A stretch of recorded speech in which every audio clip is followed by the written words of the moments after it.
이번 강의에서는 플라즈마 파동의 또 하나의 대표적인 예로서 아이언 어쿠스틱 웨이브에 대해서 살펴보도록 하겠습니다.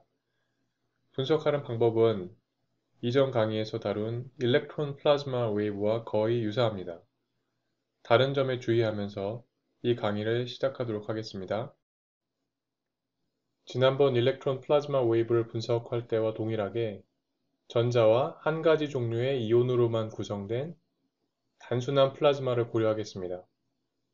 그러한 플라즈마에 대해서 작은 퍼터베이션에 대한 dispersion relation을 포멀하게는 동일하게 사용하겠습니다.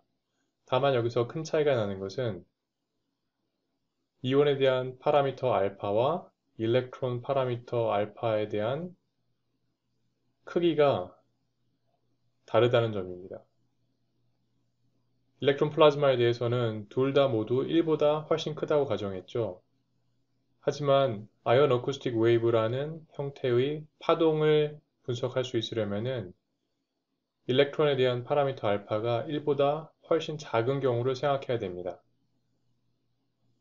파라미터 알파는 normalized 된 phase velocity에 해당하기 때문에 방금 얘기한 이러한 조건을 thermal speed와 phase velocity 사이의 관계로 표현하면은 여기 보시는 바와 같습니다.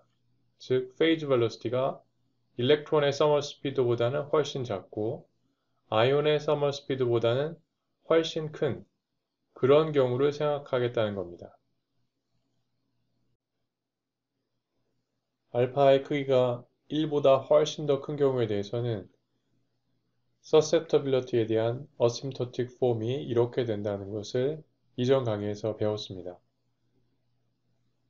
알파가 1보다 훨씬 작은 경우에 대해서는 어떨까요?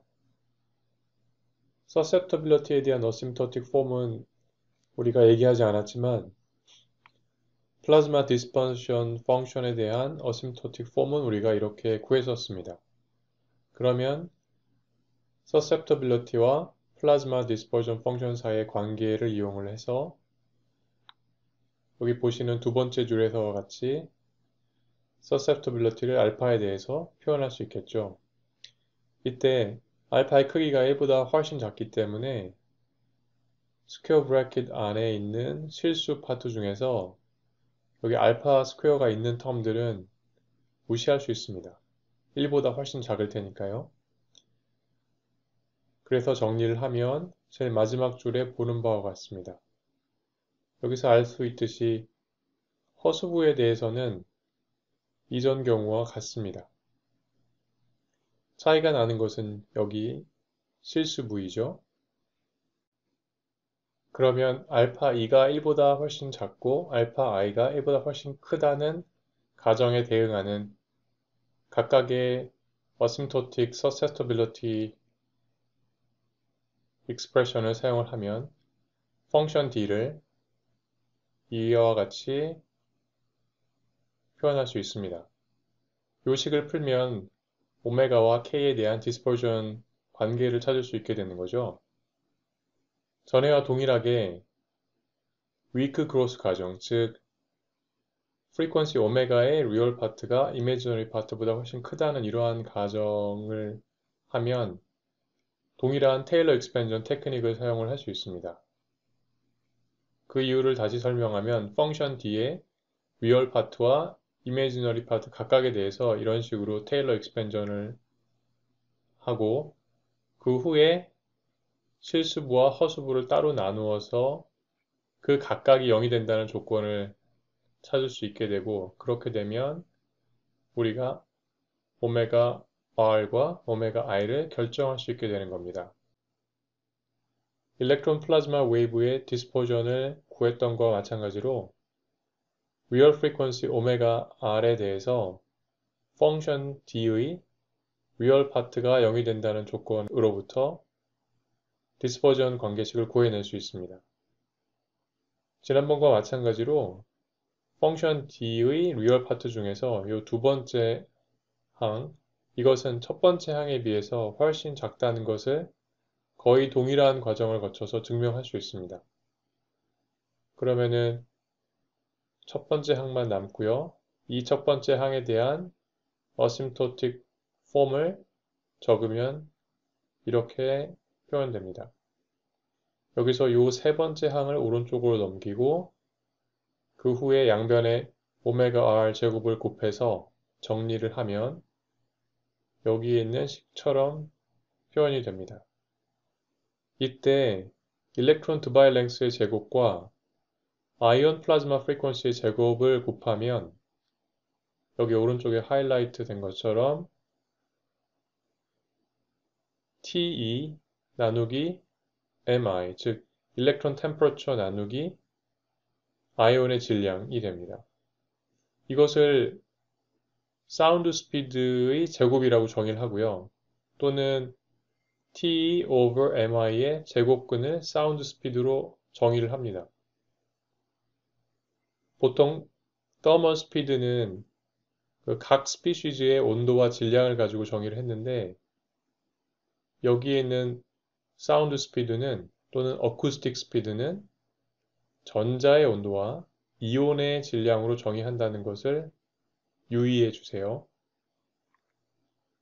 사운드 스피드 또는 어쿠스틱 스피드 CS에 대해서 정리를 한 것이 여기 두 번째 줄이고요.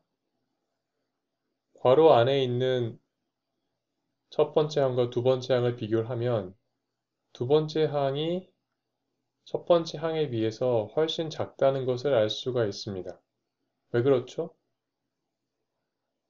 그 이유는 여기 두 번째 항이 알파 i의 제곱의 역수이기 때문이에요. 알파 i의 정의를 다시 생각해서 여기 적으면 이렇게 되죠. 여기 두 번째 항의 역수와 거의 같습니다. 그런데 알파 i가 1보다 훨씬 크다고 했기 때문에 이 두 번째 항은 1보다 훨씬 작은 양이 됩니다. 따라서 오메가 r의 제곱은 여기 제가 지금 표현하고 있는 이 양과 거의 같고요. 따라서 이것을 오메가 r의 제곱으로 근사를 하면 이 두 번째 항은 오메가 r의 제곱과 여기 분모에 있는 것이 상쇄가 돼서 이렇게 정리가 됩니다. 다소 헷갈릴 수가 있는데요. 1 더하기 어떤 작은 양 이런 식의 표현이 있을 때 흔히 사용하는 근사 테크닉입니다. 잘 기억해 두면 나중에 유용하게 활용할 수 있습니다. Real Frequency 오메가 R에 대해서는 이와 같이 K와의 디스퍼전 관계식을 얻었습니다. Imaginary Frequency, 즉 웨이브의 성장 또는 감소의 속도를 결정하는 식을 찾으려면 펑션 d에 대한 imaginary 파트를 풀어야 되죠. 이것은 마찬가지로 일렉트론 플라즈마 웨이브에 대한 분석과 동일합니다.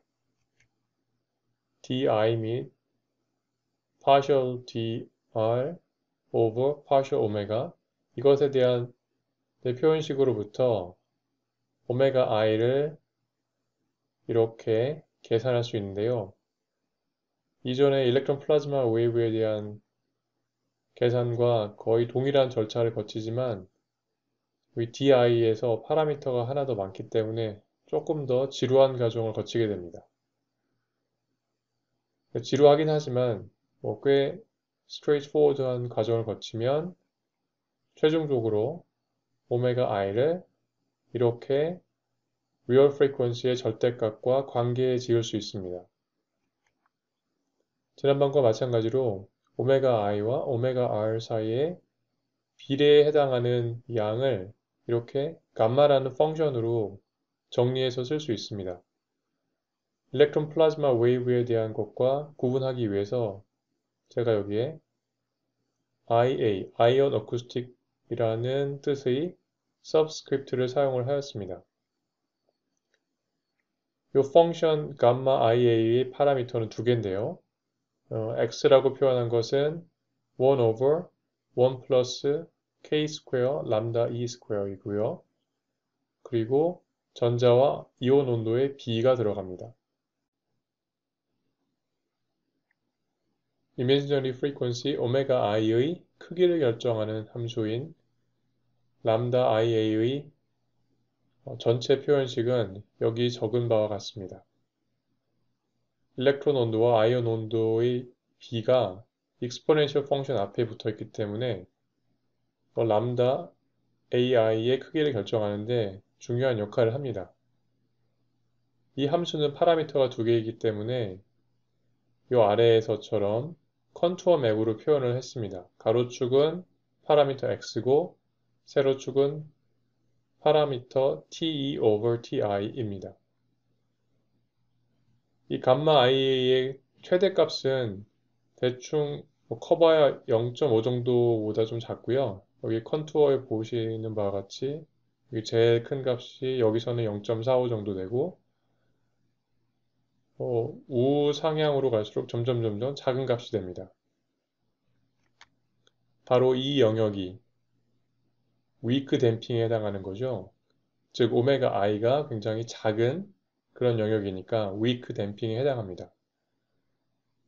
여기서 중요한 사실은 이 영역은 전자의 온도가 이온의 온도보다 훨씬 더 큰 영역인 거죠. 따라서 아이온 어쿠스틱 웨이브가 플라즈마 안에서 감쇄를 하지 않고 상당히 먼 거리를 전파를 할 수 있으려면은 전자의 온도가 이온의 온도보다 훨씬 커야만 됩니다. 그렇지 않은 경우에는 아이온 어쿠스틱 웨이브가 발생을 하게 되더라도 아주 빠르게 감쇄하여 사라지게 되겠죠. 참고로 이 그래프에서 주의할 점이 하나 있는데요. 실제로 의미 있는 영역은 이 그래프에서 오른쪽에 해당합니다. 왜냐하면 k 스퀘어 람다 e 스퀘어가 대부분의 경우는 상당히 작은 값이기 때문에 파라미터 x는 거의 1에 가까운 그런 경우만 존재합니다. x가 왼쪽으로 접근하려면 k 스퀘어 람다 e 스퀘어가 상당히 커야겠죠. 그런 경우는 굉장히 드뭅니다. 따라서 이 영역이 의미가 있다고 볼 수 있고요.